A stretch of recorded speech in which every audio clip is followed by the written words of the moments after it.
Jamais sans la grâce, une dévotion matinale proposée par l'Église évangélique de la grâce en collaboration avec l'Institut de théologie de Cotonou.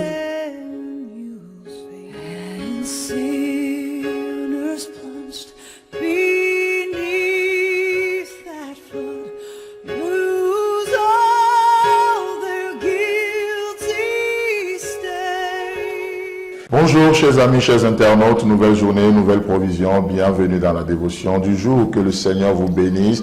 Précieux Jésus, nous te bénissons, nous levons nos mains vers toi ce matin en signe d'abandon entre tes mains. Oh, reçois-nous ce matin, parle-nous, vivifie-nous, donne-nous une vision pour cette journée au nom puissant de Jésus. Amen. Alors, notre thème de la semaine, veillez et priez. Si vous vous arrêtez juste au premier mot, veillez, là ce n'est pas bon. Votre attente sera trop passive. Votre attente ne va pas donner. Veillez et priez. Veillez et priez. D'accord? C'est intéressant. Donc hier, ces deux femmes sont allées devant le roi Salomon et on a vu que nous avons plus que Salomon. Hébreux 4, le verset 16, n'est-ce pas? Alors qu'est-ce que Salomon va faire? 1 Roi chapitre 3, le verset 24. Puis Salomon dit, apportez-moi une épée. On apporta une épée devant le roi. Et le roi dit, coupez en deux l'enfant qui vit et donnez-en la moitié à l'une et la moitié à l'autre. Oh, l'attitude du roi est un peu apparemment cruelle. Deux femmes qui pleurent. Sûrement, il y a une qui fait semblant. Il y a une qui pleure véritablement. Mais les deux femmes sont devant le roi. Chacune parle. Chacune d'elles réclame l'enfant vivant. Personne ne veut l'enfant mort. Effectivement, personne ne veut l'enfant mort. Nous servons un Dieu vivant, c'est normal que nous cherchons ce qui est vivant. C'est normal que nous cherchons ce qui est vivant. Et donc, qu'est-ce que le roi va dire? Apportez-moi une épée. Apportez-moi une épée. Et quel est qu'est-ce que le roi va faire? L'épée lui a été apportée et le roi dit, coupez l'enfant qui vit en deux et vous allez donner une partie à la première et l'autre partie à la deuxième femme également.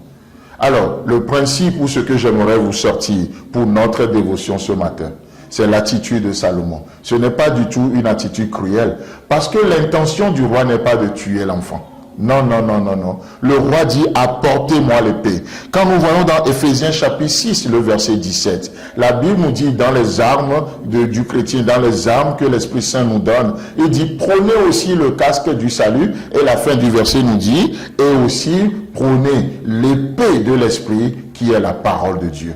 L'épée de l'Esprit, qui est la parole de Dieu. Chers amis, chers internautes, dans cette journée, je ne sais pas quelle situation sera devant vous, je ne sais pas quelle confusion vous traversez, mais vous avez besoin d'une chose aujourd'hui, d'apporter l'épée.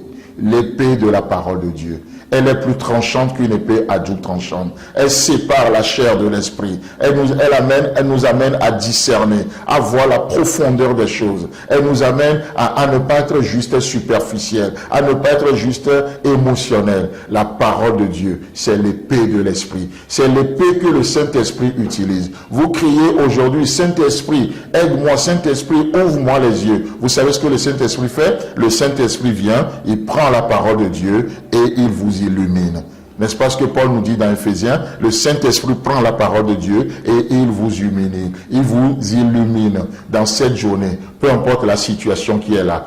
Cherchez une chose, l'épée de l'esprit. Ne réglez pas les choses selon votre tradition. Ne réglez pas les choses selon ce que vous ressentez. Refusez de régler les choses d'une manière culturelle. Refusez de parler d'une manière culturelle. Parlez d'une manière biblique. Parlez d'une manière qui honore Dieu. Comme Salomon, ne vous perdez pas aujourd'hui dans des discours vains. Ne vous perdez pas dans des raisonnements, dans des philosophies sans vie. Apportez l'épée. L'épée sera capable de faire lumière. L'épée sera capable de vous procurer du discernement aujourd'hui. L'épée sera capable de vous fortifier. Comme Salomon, c'est de la sagesse. Apportez l'épée.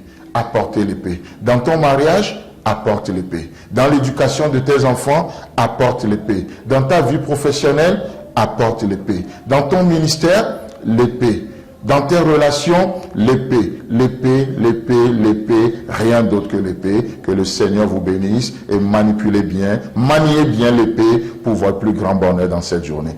Amen. C'est tout le temps que nous avons. Si vous avez aimé cette dévotion, parlez-en à vos amis. Parlez-leur du message de la grâce et de ce qu'il fait dans vos vies. Pour un sujet de prière, une question ou plus d'informations, contactez-nous. Téléphone 64 88 35 87 ou 96 42 69 05 ou par WhatsApp au 94 75 80 20.